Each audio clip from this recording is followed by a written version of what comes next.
예, 이제 39장까지는 그동안 어떤 그 마곡이라고 대표되는 그 곡에 대한 심판과 더불어서 어떻게 보면 지난 시간에 우리가 그 곡에 대한 심판의 내용을 살펴봤잖아요. 그러니까는 하나님이 곡을 심판하실 것이다라는 그 의미에 대해서, 그리고 그들이 왜 심판을 받아야 되는지, 분명히 하나님께서 그들을 사용하고 계심에도 불구하고 왜 심판을 받아야 되는지에 대해서 말씀을 우리가 함께 나눴습니다. 오늘은 어떤 의미에서 보면 그들이 심판받아야 되는 이유들에 대해서 지난 시간에 봤다면 그 심판의 내용이 어떠한가를 한번 또 살펴보게 됩니다. 그리고 이제 다음 시간에 보겠지만 그 이후에는 그런 어떤 하나님의 심판과 또 비교될 만한 차원에서 이스라엘의 회복이 또 어떤 차원으로까지 이루어질 수 있는가를 또 보게 됩니다. 그러면서 40장으로 넘어가서는 그 이후부터 몇 장에 걸쳐서 이제 성전과 관련된 내용들이 쭉 나오죠. 그래서 이스라엘에게 있어서 그 성전이 회복되어지는 의미가 어떤 것인가를 확인케 된다라고 하는 것입니다. 자, 그러면 오늘 내용으로 좀 들어가셔서 일단 지난 시간의 말씀을 좀 기억하시면서 하나님께서 분명히 그 곡에 대한 승리, 즉 마곡에 대한 승리를 말씀하셨어요. 그러니까 그 내용을 어떻게 이제 이뤄 나가실 것인가를 39장 초중반 부분까지 그렇게 말씀을 하고 있습니다. 오늘은 그 내용을 중심으로 살펴보시면서 하나님의 뜻을 깨닫고자 합니다. 자, 39장의 1절부터 내용으로 보시면, 그러므로 하니까 이제 어떻게 보면 이어지는 거죠. 그 위에 그 38장 말씀과 이어지는 겁니다. 인자야, 에스겔아, 너는 곡을 쳐서 예언하여 이르기를. 그러니까 곡을 쳐서 예언한다라고 하는 것은 곡에게 대한 그 예언이기도 하면서 곡이 심판의 대상이 됐다라는 그 의미도 있는 거고, 여러 가지 또 우리가 의미들을 살펴볼 수 있습니다. 그래서 이르기를 주 여호와의 말씀에 롯스와 메셋과 두바라는 한 번 더 언급을 하죠.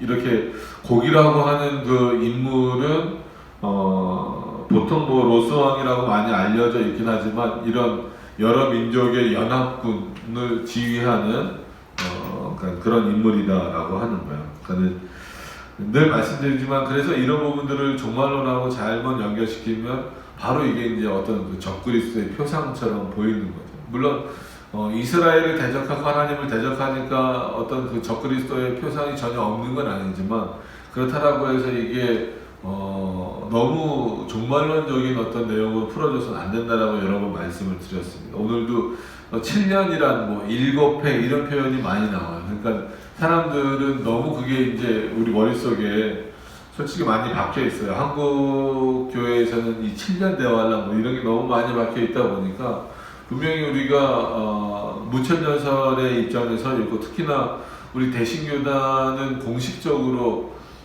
무천년설임에도 불구하고, 왜 이런 말씀을 드리냐면, 솔직히 뭐 합동 같은 경우는 아주 공식적인 입장이라고 말하기는 어려워요. 무천년설이. 그러니까는 초창기부터 이제 역사주의 전찰련을 받아들였고, 거의 역사적인 전찰련의 입장을 조금 더 많이 따라가고 있기 때문에 우리랑은 약간 좀 그런 경계선에서 좀 다르네요. 그 무천년을 배제하는 것은 아닌데, 그러니까는 뭐 역사주의 전천년을 따라가도 좋고 무천년을 따라가도 좋다, 이런 어떤 입장에 약간 서 있죠. 근데 대신교단은 그렇지 않습니다. 분명히 하셔야 될 것은 우리 대신교단에서는 종말론에 있어서는 어떤 종말론도 안 되고 무천년설만이 가장 성경적인 것으로 인정한다라고 하는 것을 분명히 말하고 있어요. 그래서 오히려 그런 부분에 있어서는 합동교단보다도 더 분명하게 말을 하고 있는 겁니다. 그래서 제가 강도사고시를 본 게 2005년도인데 그때도 시험 문제 중에 하나가 우리 대신교단의 종말론에 대해서 쓰시요. 그러니까 대신교단이 말하고 있는 정말로 지금 무천년설에 대해서 쓰시오 이런 내용들이 나왔어요. 그러니까 그랬을 때 이제 뭐 보통 많이 이제 무천년설을 말하는 것도 있지만 또 비판할 때 잘못 인용되는 부분들 중에 대부분 이제 다니엘서를 많이 들지만 그 중에 하나가 또 이제 이런 에스겔을 들기도 합니다. 그러니까 그런 부분들을 생각하시면서 물론 성경을 보면 어느 성경을 보든지 현세적인 의미와 또 그 당시에 하나님이 역사하셨던 의미와 더불어서 앞으로 어떻게 그럼 우리가 살아갈 것인가라는 차원에서는 미래적이고 종말적인 어떤 의미들이 다 있는 거예요. 그러니까 말씀을 어떻게 이해를 하셔야 되냐면 성경을 보시면 그 당시 하나님이 어떤 의미로 그렇게 역사하셨을까?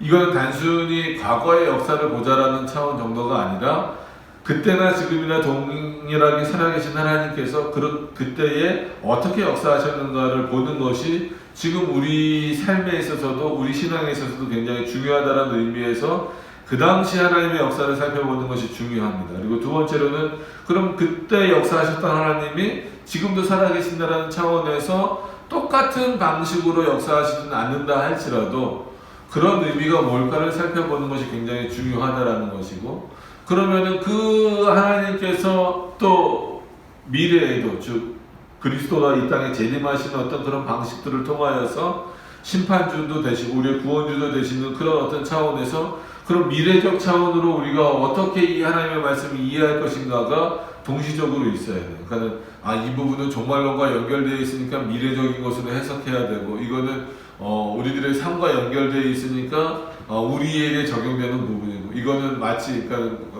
우리 기준으로 볼 때 이거는 뭐 의식법, 제사법이니까 폐지된 것이니까 옛날엔 이랬던 거야 라고 봐야 돼. 이렇게 구분하는 것이 아니라 어떤 부분을 보든지 간에 이 세 가지가 동시적으로 있어야 된다라는 거예요. 그러니까 이 일이 그때 어떻게 이루어졌는가 그리고 지금 그러면 우리가 이런 부분들을 어떻게 우리가 받아들이면서 살아가야 될 것인가 그리고 앞으로 하나님께서 또 어떻게 역사에 나가실 것인가라는 의미들을 이 본문들을 통해서 분명히 살펴보아야 됩니다. 그래서 정말적, 진짜 미래적 의미가 없다라는 얘기가 아니에요. 근데 이거를 잘못된 어떤 그런 종말 상황으로 확 연결시키는 게 문제다라고 늘 말씀을 드리는 겁니다. 왜냐하면 오늘 말씀에서도 에스겔서를 우리가 좀 보면 알지만 이 안에서도 당장 일어나는 일 아니면 또 과거에 있었던 일 그리고 앞으로 일어날 일에 대해서 어떻게 보면 좀 약간 쉽게 분별하기 어려울 정도로 좀 복합적으로 나타나 있기 때문에 그렇습니다. 이 곡에 대한 심판도 마찬가지예요. 분명히 지난 시간에 곡에 대한 승리를 말씀하셨고 계속해서 그런 내용들을 하셨는데 오늘 또 곡에 대한 심판이라는 의미로서 또 나온다는 거예요. 그래서 그런 의미로 잘 보셔야 됩니다. 자, 2절부터 보시면 또 너를 돌이켜서 이끌고 먼 북방에서부터 나와서 이스라엘 산 위에 이르러. 그러니까 하나님이 인도하여 내신 거예요.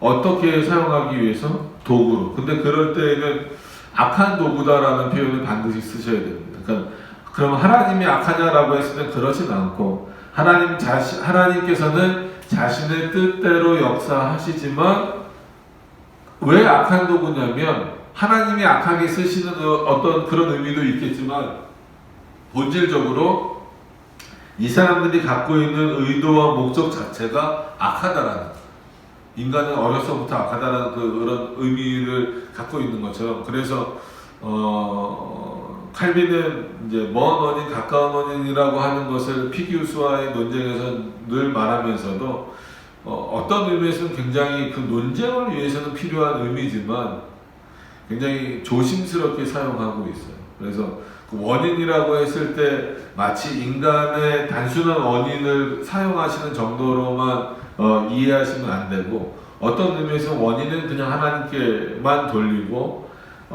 이제 우리가 보통 표현하는 그런 가까운 원인, 인간의 의지, 인간의 원인 이런 것들은 그냥 악한 것으로 이렇게 딱 정해놓고 이렇게 제한해놓고 하나님께서 그럼에도 불구하고 그것을 자신의 때에 알맞게 사용하신다라는 그런 방식으로 이해를 하는 경우가 있습니다. 그래서 그런 경우를 좀 폭넓게 이해하시면서 오늘 본문을 보셔야 돼요. 왜냐하면 늘 말씀드리지만 오늘 2절에서도 너를 돌이켜 이끌고 먼 북방에서부터 나와서 이스라엘 산 위에 이르러 이렇게 돼 있단 말이에요. 그러니까 이런 표현들이 있기 때문에 어떤 의미에서 분명히 하나님께서 이 마곡을 즉 곡을 이스라엘로 인도하신 것처럼 보인단 말이에요. 그러니까 이런 부분들을 이해하고 해석하는 데 있어서 그러면 하나님이 인도해 놓으시고 왜 하나님께서 또 진멸하십니까? 라는 이런 단순한 논리로 흘러갈 수 있기 때문에 그래요. 그래서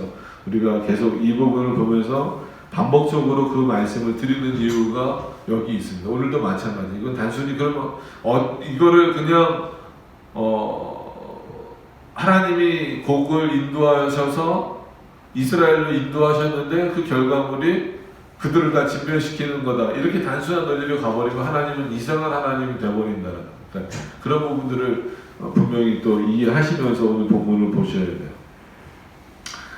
자, 3절에 보시면 내 활을 쳐서 내 왼손에서 떨어뜨리고 내 살을 내 오른손에서 떨어뜨리니 그러니까 이스라엘을 못 치게 한다는 거예요. 이스라엘 산, 그러니까 이스라엘이 보이는 산까지는 오게 하신 거예요. 오게 하셨는데 정작 이들이 활을 갖고 온 이유는 뭡니까? 이스라엘 땅을 다시 점령하기 위해서 온 거잖아요. 그랬는데 그 일을 하도록 하시냐면 못 하도록 하신다는 거예요. 내 활을 쳐서, 그러니까 어떤 방식으로 치셨는지는 잘 모르죠. 지금까지는. 내 왼손에서 떨어뜨리고, 그러니까 보통 뭐 이렇게 활을 이렇게 쏘면 왼손에서 활이 떨어지면 뭐 아무리 화살이 있어도 그거 갖고 뭐 던질 거예요, 어떡할 거예요. 그리고 내 살을 내 오른손에서 떨어뜨리니, 그러니까 여기서 살이라는 건 그게 활입니다. 그죠? 너와 내 모든 때와, 그러니까 때는 이제 무리잖아요. 함께온 무리와 너와 함께한 백성이 다 이스라엘 산 위에서 엎드러지리라. 그러니까 이스라엘이 뭘 한 건 아니에요. 무슨 반격을 한 것도 아니고 그럴 만한 능력이 또 없다라고 여러 번 말씀을 드렸습니다. 내가 너를 각종 움키는 새와 들 짐승에게 붙여 먹게 하리니 이미 그들이 죽었다라는 거예요. 왜냐하면 이 정도의 군사력을 갖고 있는 사람들이 실제로 새와 들짐승들이 나오는 것을 두려워할 이유는 없죠. 그렇기 때문에 만약에 나온다고 하면 나왔을 수도 있고 나온다고 하면은 그들이 갖고 있는 무기로서 충분히 죽일 수 있단 말이에요. 그럼에도 불구하고 이 마곡으로 대표되는 이 사람들이 새와 들짐승의 먹이가 된다라고 하는 것은 이미 그들은 어떤 상태가 됐다라는 거예요. 죽어 있는 상태, 더 이상 힘을 쓸 수 없는 상태가 됐다라고 하는 거예요. 그래서 5절에서 내가 빙들에 엎드러지리라. 이는 내가 말하였음이니라. 나 주 여호와의 말이니라. 이게 하나님의 명령이고 역사다라고 하는 거예요. 그러니까 객관적으로 보기엔 그들이 이스라엘 산까지 와서 이렇게 갑자기 무너질 이유가 없다라는 거예요. 그럼에도 불구하고 누가 그렇게 하셨다라는 거예요? 내가 그렇게 했다라는 거예요. 어떤 면에서는 철저한 하나님의 주권이 먼저 우리에게 인정되어질 수 있어야 돼요. 그러니까 우리는 이런 것을 보면서 뭘 좋아하냐면 그것도 인간의 본성이에요. 하나님의 약점, 하나님 약점이 없으신 분이에요. 하나님은 악한 분도 아니고 하나님 선한 분이시란 말이에요. 근데 이런 말씀들을 통하여서 하나님의 약점을 찾으려고 하고 또 인간의 언어로 적용되어져 있는 계시의 문헌들을 통하여서 어떤 그런 문맥적 약점을 찾아내려는 것을 그런 노력들을 많이 해요. 그러니까 하나님의 역사가 무엇인지, 하나님의 주권이 무엇인지를 확인하거나 또 하나님이 이스라엘에게 베푸시는 은혜가 얼마나 큰지, 그리고 하나님께서 이 세상을 어떻게 인도하시고 역사에 나가시는 것에 대해서는 관심이 별로 없어요. 그저 그냥 이렇기 때문에 하나님이 문제 있는 거 아니냐, 이렇기 때문에 이 문장은 문제 있고 그렇기 때문에 이것은 하나님의 말씀이 아니고 뭔가 왜곡되고 뭔가 첨가되고 이런 것들만 찾아내는 거예요. 이게 이 인간의 본성적인 마음이에요. 지금 우리의 마음이나 이 당시 어떤 마곡의 마음이나 심지어 이스라엘의 마음도 마찬가지다라는 거예요. 우리가 정말 하나님을 주권적이다라고 표현을 했을 때에는, 그리고 하나님이 이 모든 세상의 주인이십니다라고 말했을 때에는 솔직한 얘기로 여기서 그렇게 어떤 신학적인 깊은 설명이 필요 없이도 하나님이시면 그렇게 하실 수 있다라는 믿음이 있어야 된다라는 거예요.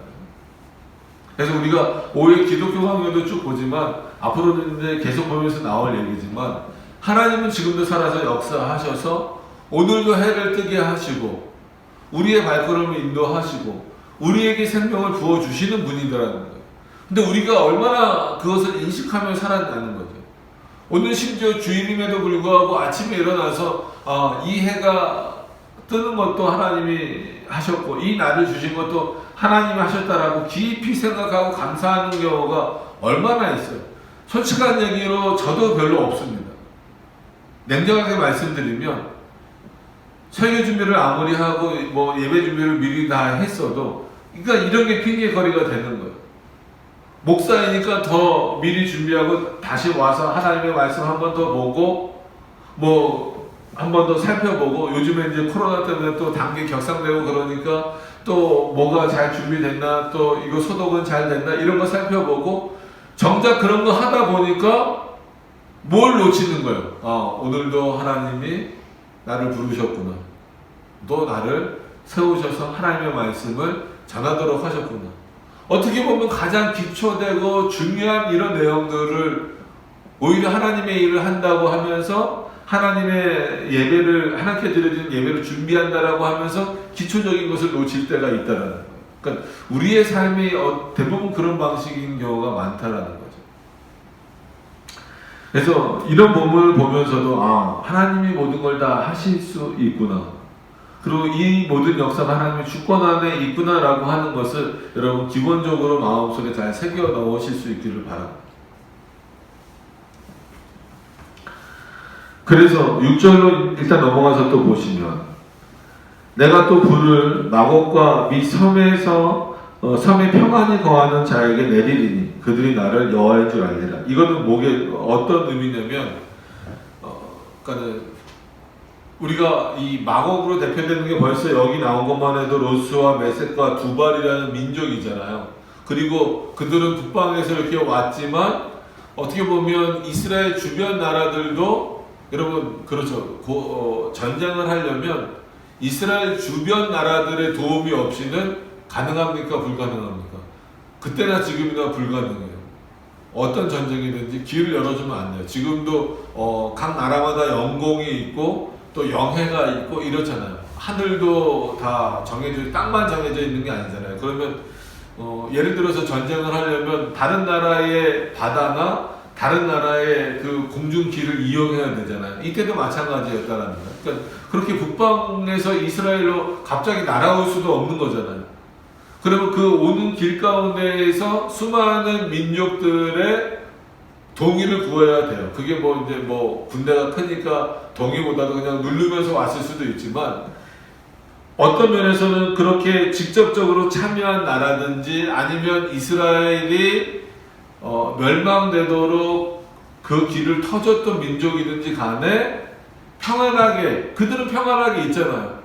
그들 민족 또한 하나님의 심판으로부터 자유로울 수 없다라고 하는 거예요. 그래서 그들은 평안이 있어요. 근데 지금 누구는 못 평안하게 만들어버리는 자들이었어요? 이스라엘 백성들은 평안하게 내버려 두는 것이 싫었던 민족이에요.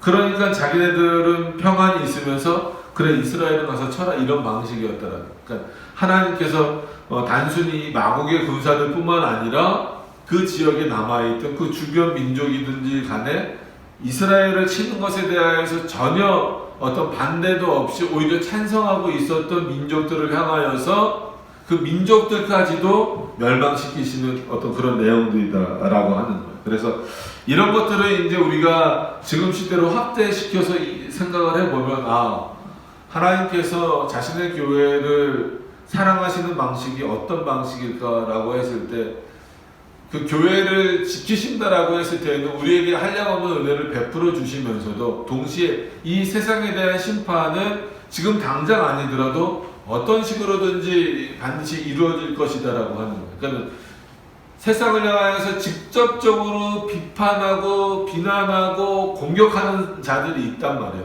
그죠? 그런 자들에 대한 심판도 분명히 있는 것이죠. 그리고 또 어떤 자들까지도 한마디로 방관자들. 이래도 좋고 저래도 좋고 뭐 교회가 잘 되든 말든 상관없어. 나랑은 상관없어. 그러니까 세상 사람들은 그렇게 생각하잖아. 내가 언제 교회 욕했어? 언제 하나님 욕했어? 언제 교회 다니는 사람들 욕했어? 그냥 나는 그들이 어떻게 살든지 상관도 없어 라고 말하는 대상들조차도 하나님에게 있어서는 어떤 대상이요? 심판의 대상이다. 어떤 차원에서 이런 게 하나님께서 교회를 위한 역사다라고 하는 거예요. 그냥 세상이 어떻게 되어지든지 간에 하나님은 이렇게 하실 것이다라는 거예요. 현세적이면서 미래적 차원에서 이런 내용들을 보시면서 다시 한번 그렇기 때문에 우리를 보호하시는 분이 누구시다라고 하는 것을 더 확인할 수밖에 없어요. 하나님이시다라는 것을 확인할 수밖에 없다라고 하는 거예요. 그래서 7절에 보세요. 내가 내 거룩한 이름을 내 백성 이스라엘 가운데 알게 하여 다시는 내 거룩한 이름을 더럽히지 않게 하리니. 뭘 보고 알게 하시는 거예요? 이스라엘을 통하여서 자신을 치러 오는 그 군대, 마곡의 군대들이 눈앞까지 와서 멸망당하는 모습을 보면서 하나님의 거룩함을 기억하라는 것이고, 또 그들에게 길을 내주었고 그들과 함께 동참했었던 자들이 평안했던 가운데 멸망하는 모습을 보면서도 누구를 깨닫게 하시는 거예요? 이스라엘이 깨닫기를 원하시는 거예요. 그러니까 단순히 하나님이 거룩하시구나, 하나님이 위대하시구나, 하나님이 능력이 많으시구나 정도만이 아니라, 잘 보세요. 내 거룩한 이름을 내 백성 이스라엘 가운데 거하게 하여. 그러면 하나님의 이름이 거룩하게 그 백성 가운데 거하는 의미는 뭐냐면 다시는 내 거룩한 이름을 더럽히지 않게 하는 것. 이게 하나님의 이름이 우리 안에 거룩하게 있는 거예요. 자, 그러면은 우리들의 삶에서, 저와 여러분들의 각자의 삶에서, 그리고 우리 반석주립교회의 어떤 그 전체적인 교회의 측면에서 우리는 반드시 어떤 자들이어야 돼요? 하나님의 이름을 거룩히 여기는 자들이어야 돼요. 그리고 우리 안에서도 그 하나님의 거룩이 나타나야 되는 거예요. 우리 교회에서도 나타나야 돼요. 그럼 어떻게 나타나야 될까요? 그래서 사람들이 어떤 면에서는 자꾸 외형적인 모습만 갖추는 거죠. 가운을 입는다든지. 뭐 솔직히 가운까지는 허용한다고 하더라도, 전 개인적으로는 허용하지 않지만 뭐 가운까지는 허용한다 하더라도 사람들이 자꾸 그런 모습만 보이잖아요. 아니면 뭐 보이는 걸 화려하게 한다든지, 그래서 자꾸 뭔가를 옆에다 그리거나 붙이거나 보여지는 걸 화려하게 하거나 이렇게 한다라는 거예요.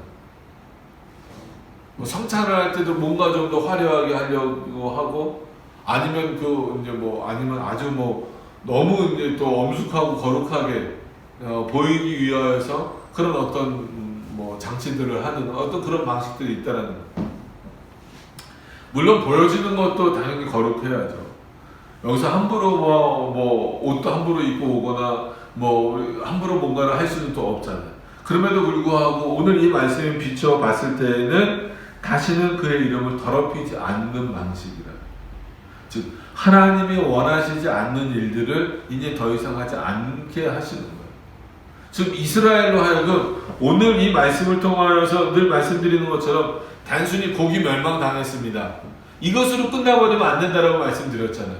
그 고기 멸망을 통하여서, 즉 자신들이 전혀 멸망시킬 수 없는 그 고기 멸망당하는 것을 통하여서 이스라엘 백성들로 하여금 하나님이 누구신가를 깨닫게 하시는 거예요.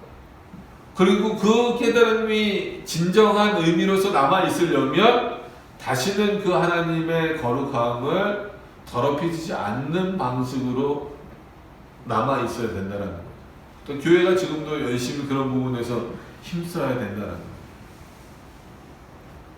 벌써 이제 보세요. 방역이랑 상관없이 이제 크리스마스 다가온다고. 그래서 이거를 절기라고 표현하기 그렇지만 기독교 교회력으로 보면 오늘이 오늘인가 다음 주가 오늘이 되나요? 오늘이나 다음 주가 대강절이라는 거가 됩니다. 그러니까 크리스마스를 기준으로 3주 전이 대강절이거든요. 그러니까 그거는 뭐냐면 그리스도 오실 날을 준비하는 주일로 만든, 이게 이제 교회력에만 있는 겁니다. 그러니까 성경에 없는 거죠. 그러니까 그때는 보통 막 교회 안에 막 촛불 켜놓고 또 뭐 막 이런 거예요. 그러니까 이게 어느 나라든지 다 그래요. 우리나라도 정한수 떠놓고 그 옆에 촛불 켜놓고 있는 것처럼, 그러니까 인간의 본성은 비슷하기 때문에 어느 지역에서든지 참, 여러분 그런 차원에서 한번 그 세계의 종교들을 한번 잘 살펴보세요. 여러분 비슷합니다. 그 하는 일들이 비슷해요. 그 우리나라만 하더라도 그 어느 종교든지 희한하게 촛불 많이 켜잖아요. 불교도 촛불 많이 켜죠. 천주교도 촛불 많이 켜죠. 토속 그 민간 종교도 촛불 많이 켜죠. 물론 뭐 여러분들이 점 보러 가진 않지만 그런 어떤 뭐 점집이나 이런 무당집이나 이런 데 가보면 거기도 못 켜놔요. 희한하게 또 촛불 켜놔요. 근데 교회 안에도 촛불 켜놓는 경우가 되게 많아요. 이런 부분들이에요. 예를 들면. 자, 여기서 많은 시간을 할애할 수는 없으니까. 그래서 그것뿐만이 아니라 열국이 나를 여호와 곧 이스라엘의 거룩한 자인 줄을 알리라 하셨다. 이건 당연히 그럴 수밖에 없죠. 치러 왔던 군인들도 마찬가지고 그들에게 길을 내주었던 자들도 자기네들의 어떤 그 멸망당함 심판을 겪으면서 이스라엘을 함부로 치러 갔을 때에는 결과론적으로 어떻게 된다? 우리도 이렇게 될 수밖에 없구나. 이렇게 처참하게 무너질 수밖에 없구나라고 하는 것을 깨달았기 때문에, 그러니까 깨닫는 방식이 달라요. 늘 말씀드리지만 열국, 이방 민족이 하나님을 아는 방식과 이스라엘 백성들, 즉 하나님의 백성들이 하나님을 아는 방식은 다르게 하시는 거예요. 우리가 하나님을 아는 방식은, 알게 되는 방식은 뭐예요? 깨닫게 되는 방식은 하나님은 이런 분이구나. 하나님이 그렇기 때문에 우리를 위해서, 누구를 위해서? 우리를 위해서 역사하시는구나. 이스라엘을 위해서 역사하시는구나. 라는 것을 깨닫는 거예요. 그렇기 때문에 우리가 더 하나님의 말씀대로 살아야 되겠구나 라고 하는 것을 깨닫는 거예요. 근데 세상은 하나님이라는 존재가 있구나. 그냥 두렵구나. 그 하나님은 자신의 백성을 보호하는 방식으로 때로는 다른 민족들을 멸망시키시고 진멸시키는구나. 참 이스라엘의 하나님은 무섭다. 이 정도예요. 하나님을 아는 방식이 전혀 다릅니다. 그럼 결국은 세상도 하나님을 알게 되겠죠. 어떤 방식으로? 이렇게 진노하시는 방식으로만 하나님을 알게 될 것이다. 근데 그 정도 수준에서 하나님을 같이 알아버리면 우리 기독교 수준이 더 이렇게 땅으로 떨어질 수밖에 없는 거예요. 넘어가서 또 보시면 나 주 여호와가 말하노라 볼지어다 그 일이 이루리니 내가 말한 그 날이 이 날이다. 그러니까 하나님께서 한 번 더 강조하시는 거예요. 이런 강조는 반드시 일어난다라는 의미도 있으면서 동시에 믿지 못하는 이스라엘 백성들을 향하여서 또 분명하게 말씀하시는 거예요. 뭐 어차피 이방 민족은 믿든 안 믿든 그들은 심판의 대상이 되기 때문에 그 심판을 받으면 되지만 이스라엘 백성들이 오히려 이런 말씀들을 들으면서 잘 몰라요. 그 교회가 2000년 동안 강조하는 게 뭡니까? 예수 그리스도가 다시 오신다는 거잖아요. 근데 이 강조가 끊임없이 이루어지고 있음에도 불구하고 사람들 가운데에는 어떤 일들이 많이 벌어져요? 예수님은 안 오실 것 같아. 왜? 우리 기준으로 생각하니까 2000년 동안 안 오셨는데 다시 오신다고 하놓고선 2000년 동안 안 오신다. 그러니까 이게 성도들만 그런 게 아니라 나중에는 이제 교계 지도자들, 심지어 뭐 교황이라고 불리는 사람들까지도 이런 아주 기초적이고 중요한 진리가 부정되는 거예요.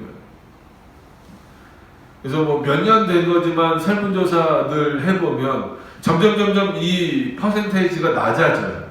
그러니까 그리스도가 재림하실 거다라는 게 점점 낮아져서 뭐 우리나라도 2000년대 초반에 조사했을 때만 하더라도 교인들을 대상으로만 표본 조사를 했을 때에도 50, 60% 이상이, 그러니까 나는 교인입니다. 그러니까 교파를 떠나서 나는 그리스도인이라고 말하는 사람들을 대상으로 설문했을 때만 하더라도 50, 60% 이상이 예수님은 안 오실 것 같아. 예수님의 재림에 대해서 부정적인 입장이 벌써 90년대 말 2000년대 초만 하더라도 50%가 넘어가요. 그럼 그 이후의 기록은 솔직히 제가 보지 못했지만 더 줄어들면 줄어들었겠죠. 그럼 우리나라뿐만 아니라 외국의 어떤 그런 자료들을, 연구 자료들을 보면 유럽이나 이런 나라들처럼 한마디로 누가 봐도 기독교 국가, 그리고 심지어 이런 어떤 종교개혁의 바탕이 되고 어떤 이런 나라들의 그 설문조사나 이런 걸 보더라도 10% 미만인 경우도 있어요.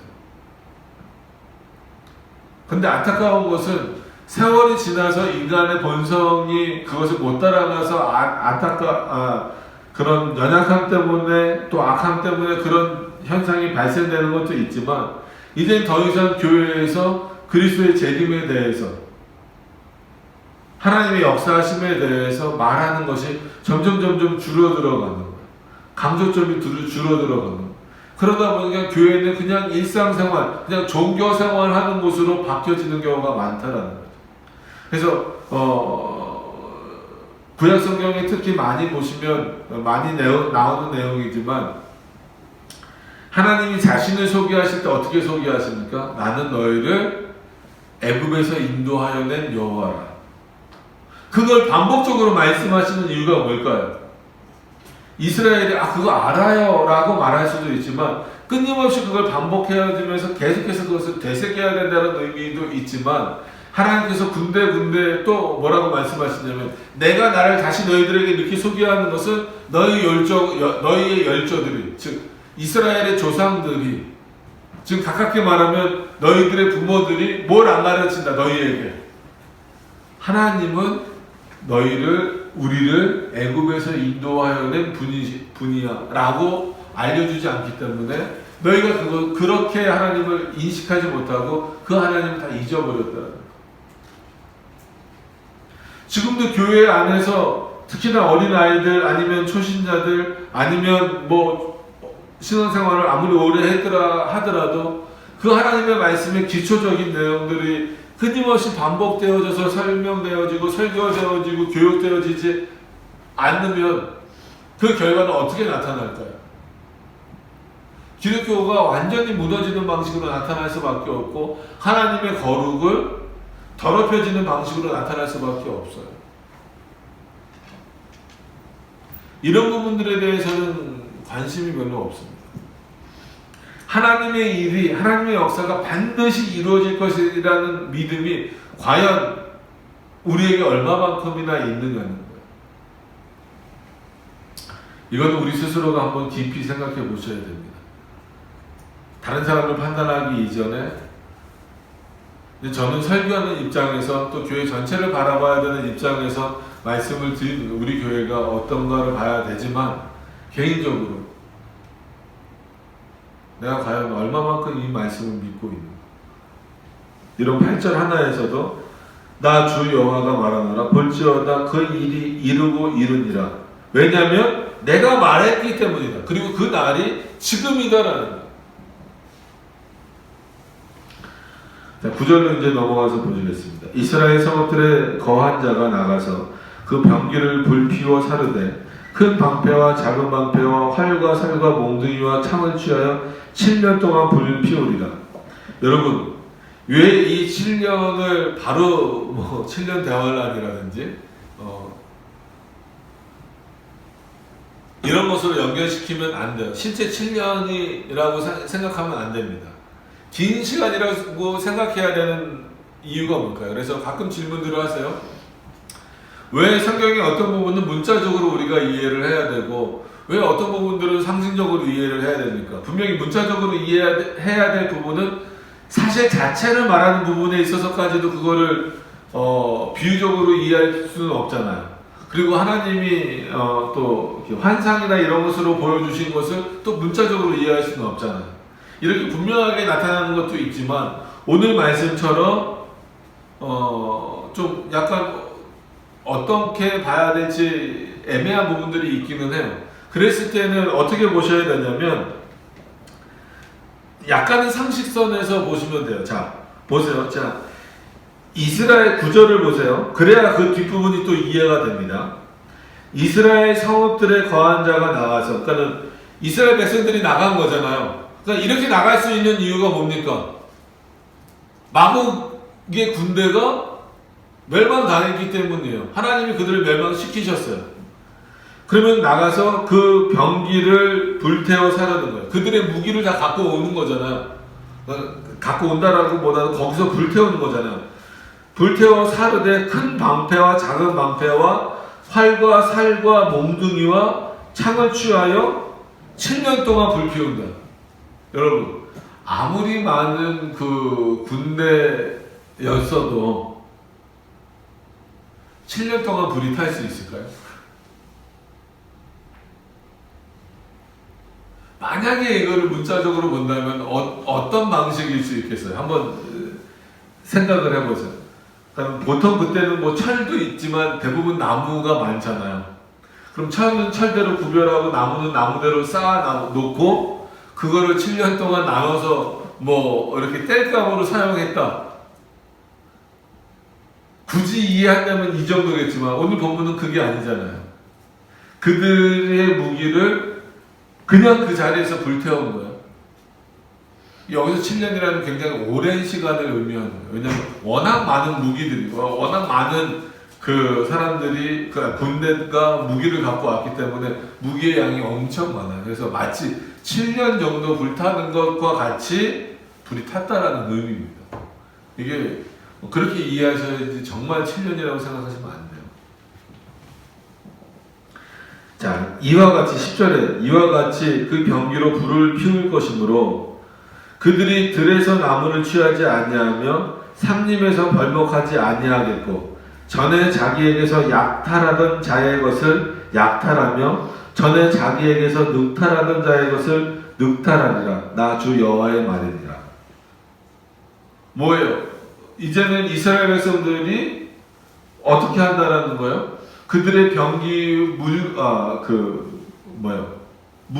무기들과 더불어서 이런 모든 것들을 다 갖다가 한마디로 아까 예를 들어드렸던 그런 불쏘시개나 이런 것들로 다 쓴다는 거예요. 그래서 한참 오랫동안은 이스라엘 백성들이 뭐 하러 갈 필요가 없다라는 거예요. 나무하러 갈 필요가 없다라는 거예요. 땔감을 구할 필요가 없을 정도로 오랜 시간 동안 그것을 불 때는데 사용해 버린다는 거예요. 그 무기들. 근데 그게 어떤 방식이라는 거예요?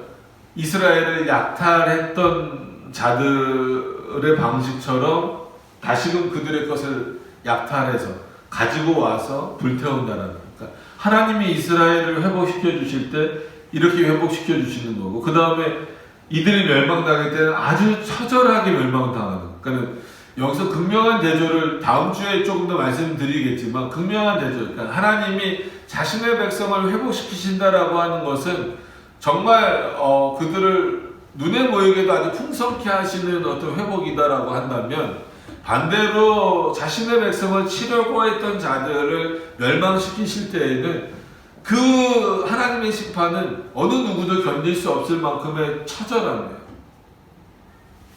그런 차원에서는 뭐 지옥의 형벌을 여기서도 말할 수 있는 거죠. 그만큼 무시무시한 형벌인 겁니다. 이들에게 있어서는. 거꾸로 이스라엘에게 약탈당하고 늑탈당하는 어떤 그런 방식으로 그들이 멸망당했으니까요.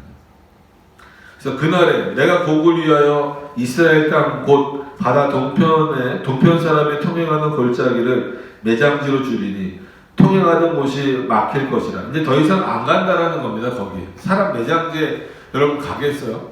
갈 이유가 없죠. 그래서 그 모든 무리를 장사하고 그 이름을 하몬곡. 그래서 여기 곡이 나오니까 그냥 이제 대충 예상하시는 것이 맞아요. 그게 뭐냐면 그 곡의 무리들이 묻혀 있는 곳. 그렇게 생각하시면, 그 골짜기다라고 생각하시면 되는 거예요. 그래서 하몬곡의 골짜기라 일컫느니라. 그들의 매장지다 이런 거죠.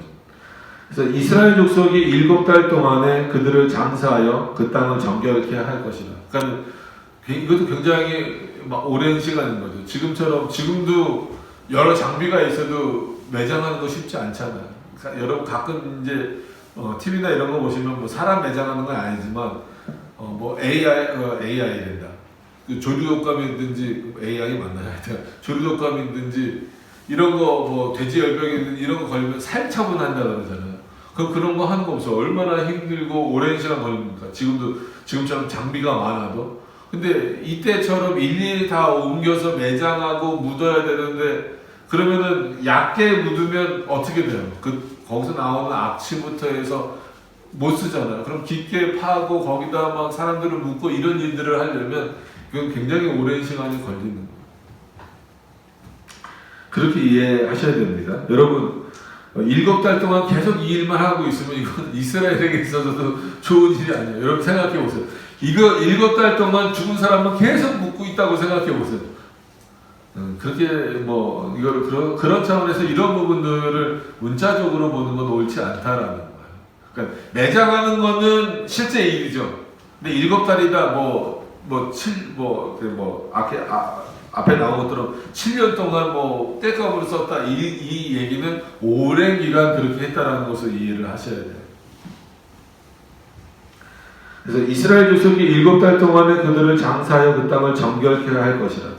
정결케 한다라는 의미가 있는 겁니다. 땅을 정결케 한다라는 건 이스라엘 백성들 자체가 정결케 된다라는 의미도 있는 겁니다.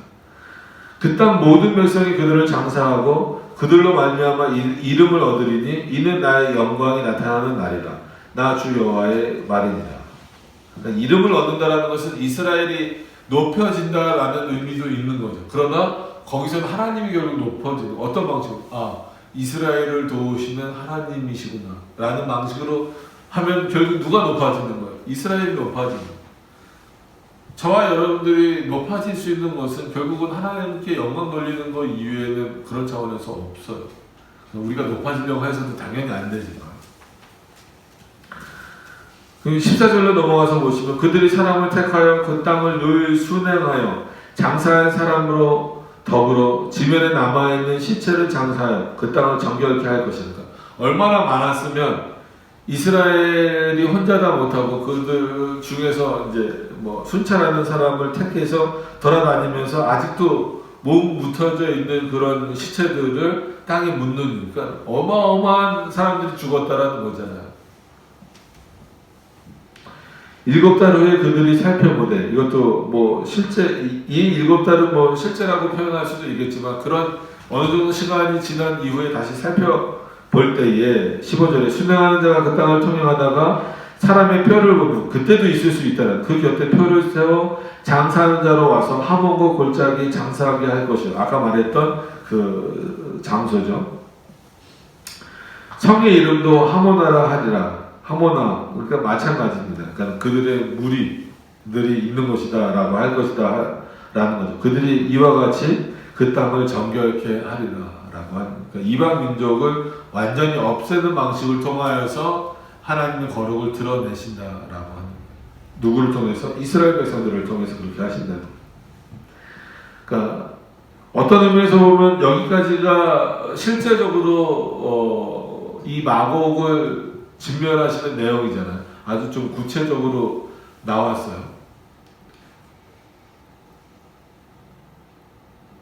그리고 나서 그 뒷부분을 조금 더 보시면서 오늘 말씀을 좀 맺으면, 너 인자야, 나 주 여호와가 말하노라. 너는 각종 새와 들의 각종 짐승에게 이르기를, 그 뭐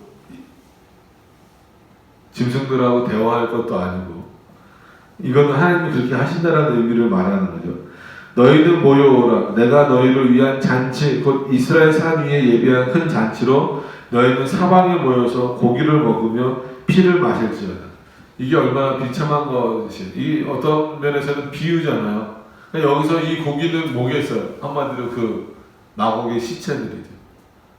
그들의 피를 마시면 처참하게 죽는 거잖아요. 그죠? 또 너희가 용사의 고기를 먹으면, 그죠?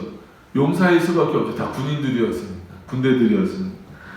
세상 왕들의 피를 마시기를 바산의 살찐 짐승 곧 수양이나 어린 양이나 염소나 수송아지를 먹듯 할지라. 그러니까 너무 처참하게 될 것이다라는 거예요. 그들이 얼마나 강대한 나라였고 큰 무기를 가지고 있을 정도로 군대도 강했었고 경제력도 강했었고 그랬다라는 거예요. 여러분 그때나 지금이나 전쟁을 하기 위해서는 군대만 갖고는 안 되잖아. 전쟁 물자라고 그러죠. 그 전쟁 물자 중에 생각보다 굉장히 중요한 게 뭐예요? 먹을 거예요, 먹을 거. 그래서 이 보급로를 차단하는 게 전쟁의 어떤 그 승리로 가는 그 길이다라고 말하잖아요. 그러면 보급로 중에서도 이 무기가 보급되는 것을 막는 것도 중요하지만 식량을 막는 게 그러니까 무기를 막는 것보다 더 큰 위력을 발휘합니다. 언제나. 그런 차원에서 이들이 북방에서부터 왔다라고 하는 것은 그 한마디로 무기뿐만이 아니라 음식을 조절할 만한 능력도 되는 나라들이었다라는 거예요. 근데 그들이 이렇게 멸망당했다라고 하는 것은 하나님의 심판이 얼마나 강력하고 그 강력한 결과가 이들이 얼마나 뭐예요? 처참하게 멸망되고 있는지를 보게 된다는 거예요. 그래서 내가 너희를 위하여 예비한 잔치의 기름을 너희가 배불리 먹으면 누가 먹는다는 게 여기서 너희는 누구예요? 각종 짐승과 새들이에요. 사람이 아닙니다. 그들과 비유되는 거죠. 배불리 먹으며 그 피를 취토로 마시되 내 상에서 말과 기병과 용사와 모든 군사를 배불리 먹을지니라. 내 상에서 그러니까 하나님이 베푸셨다는 거 진짜 하나님의 상이 아닌 겁니다. 그죠? 하나님이 그렇게 하셨더라는 거죠.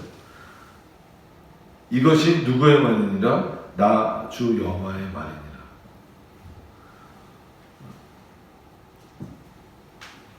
용맹스러운 군사들이었고 자기의 목적을 이루기 위하여서 그 먼 북방에서부터 왔던 민족들이었어요. 그리고 누가 보더라도 그들의 기세등등함은 이스라엘을 곧 집어삼킬 만한 능력을 가지고 있었어요. 그런데 하나님께서 그들을 멸망시키셨습니다. 우리가 지난 시간의 내용과 이어서 보면 큰 지진이 일어나는 방식으로 또 세상의 여러 가지 어떤 재해들을 자연들을 사용하시는 방식으로 한 번도 싸워보지 못하고 그 무기들과 함께 그들이 그 땅에서 몰살당하게 되고 심지어 그들에게 길을 열어줬던 모든 이방 민족들, 어떻게 보면 그 지중해 연안에 있는 그런 민족들이겠죠. 그런 나라들까지도 다 하나님의 심판을 받게 되는, 그리고 그 심판의 결과는 얼마나 처참합니까? 짐승의 먹이가 되도록 하셨다라고 하는 거예요. 여러분, 세상의 끝은 이런 차원에서 보면 알 수 있어요.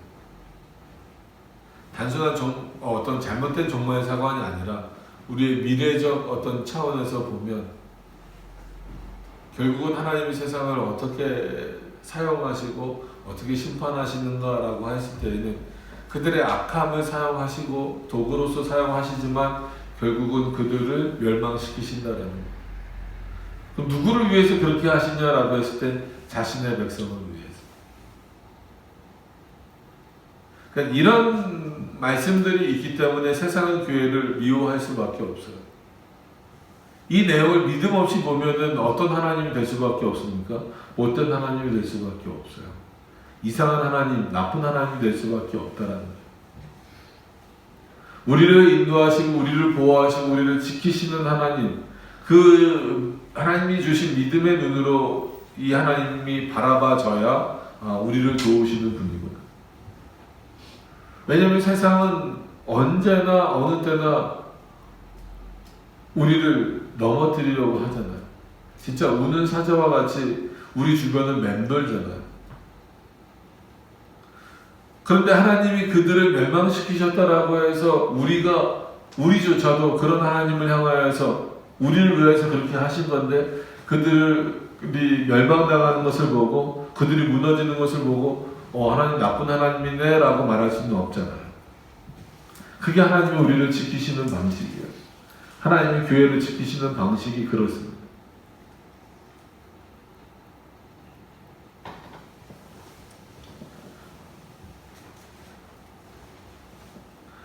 그래서 제목도 오늘 그렇게 정했어요. 곡에 대한 심판을 통해 공의를 드러내신다. 하나님의 공의를 드러내시는 방식은 우리가 생각하는 의로움과는 다른 겁니다. 우리가 생각할 때의 우리가 생각하는 그런 의로움으로 하나님의 공의를 함부로 판단하시면 안 돼요. 하나님의 공의로우심은 언제나 자신의 영광을 위해서 그리고 자신의 백성을 위해서 이루어진다라고 하는 거예요. 이렇게 어렵고 힘든 시기에서도 하나님은 자신의 백성을 지키신, 저와 여러분들을 지키신 그런 거에 대한 확신을 좀 가지셨으면 좋겠어요. 그런 차원에서 하나님을 더 바라보시고 그 하나님을 의지하면서 나가셨으면 좋겠습니다. 그래서 어제 이렇게 각 나라들의 그 뭐 코로나 상황이나 대처법이나 이런 것들을 보니까 참 걱정스럽기도 하고 암담하기도 해요. 그런 걸 보면서. 그러면서 늘 드는 생각이, 뭐 여러 번 말씀드렸지만 늘 드는 생각이, 하나님이 왜 이렇게 몰아나가실까? 분명히 이런 가운데서도 하나님은 분명히 어떤 일들을 하고 계실 텐데 자신의 백성을 지키시고 자신의 교회를 보호하시는 일들을 하고 계실 텐데 솔직히 우리 눈에 보기에는 그렇지 않잖아요. 벌써 지금 오늘도 단계가 격상되면 또 어떻게 될지 몰라요. 지금 현재 상태로만 하더라도 뭐 가림막 세워라 했는데 저희는 아직 안 세웠지만 가림막 세워라, 뭐 좌석수의 20%만 나오게 해라.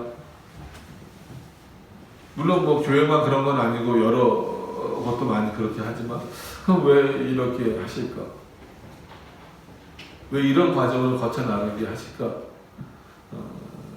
결국은 우리가 하나님의 거룩을 잘 생각하지 못한 결과가 아닌가, 그렇게도 생각해 봅니다. 그래서 이거를 뭐 확실히 막 적용한다라기보다도 여러분들이 한번 좀 그런 현상들을 보면서 생각해 보셨으면 좋겠어요. 그래도 하나님이 대한민국은 사랑하는 방식으로 계셔서 이 정도 선에서 좀 머물게 하시잖아요. 그러니까 저기 뭐 선진국이라고 불리는 그런 나라들, 유럽이나 이런데 미국이나 이런데 보세요. 의료 체계가 완전히 다 붕괴됐잖아요. 뭐 TV로 본 거를 예를 들어서 좀 그렇지만 이탈리아 같은 경우가 어저께 TV에 나오더라고요. 병원인데 그냥 길거리도 아니고 병원인데 진료가 안 된다. 왜냐면 의사들이나 간호사들이 코로나 걸려서 많이 죽어서 간호사 한 명이 90명을 보고 있어요. 왜 그러냐니까 지금 누워있는 저 사람도 의사라는 거예요. 그리고 화면에 이렇게 모자이크 돼서 나오는데 지금 저 사람은 뭐냐면 저 사람은 지금 시체인데 못 치우고 있는 거예요. 시체랑 그 코로나 걸려서 죽은 사람이랑 옆에 치료받고 있는 사람이랑, 그리고 어떤 사람들은 병실이 없으니까 자기 차 안에서 인공호흡기 끼고 거기에 안 누워있는 거예요. 그리고 뭐 프랑스인가 미국인가 이런 데는 의사가 코로나 걸렸어도 증상이 나타나기 전까지는 어떻게 하라는, 가서 치료하라는 거예요. 왜 그러냐면 의사가 없다는 거예요. 의사가. 그래서 뭐 미국의 어느 나라, 미국의 어느 중가 이런 데 보면 한 주에 거기는 보통 주급으로 따지는 경우가 많잖아요. 한 주에 그 간호사한테 880만 원 정도 준다고 그랬대요. 한 주에 880만 원이면 한 달이면 얼마입니까? 거의 뭐 한 3천 얼마 되잖아요. 큰 돈인데도 불구하고 사람이 없을 정도예요. 그럼 왜 그렇게 하실까? 대한민국은 아주 괜찮으니까 하나님 대한민국만 사랑하신다, 이렇게 단순하게 생각하시면 안 됩니다. 그러니까 두 가지를 생각하셨으면 좋겠어요. 왜 그러냐면 이게 마곡이 멸망되듯이 이 처참함이 지금 온 세계 곳곳에 일어나고 있어요. 이건 단순히 뭐 종말을 지금 말하자는 게 절대 아닙니다. 하나님께서 세상을 심판하시는 방식, 그럼에도 불구하고 그 과정 가운데에서도, 그런 하나님의 섭리 가운데에서도 하나님은 자신의 백성을 지키시는 방식이 이 두 가지 섭리, 두 가지 섭리 그럼 또 오해하실 수도 있으니까 이 섭리 가운데 벌어지는 이 두 가지 역사를 우리가 동시에 이해하셔야 된다라는 거예요.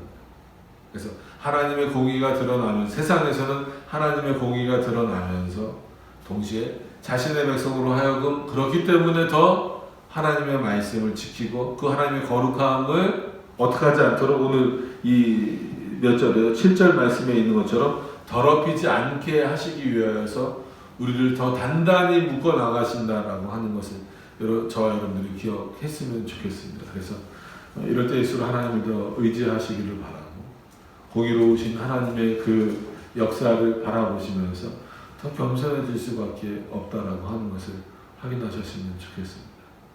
그럼에도 불구하고 하나님은 늘 우리를 지키신다라는 그 어떤 내용을 위로로 삼으실 수 있기를 바라서 이런 뭐 팬데믹이라 그러죠. 이런 어떤 이런 상황 가운데에서도 흔들리지 않는 그런 믿음 위에 우리가 올바로 서 있어야 된다라는 생각을 늘 갖게 됩니다.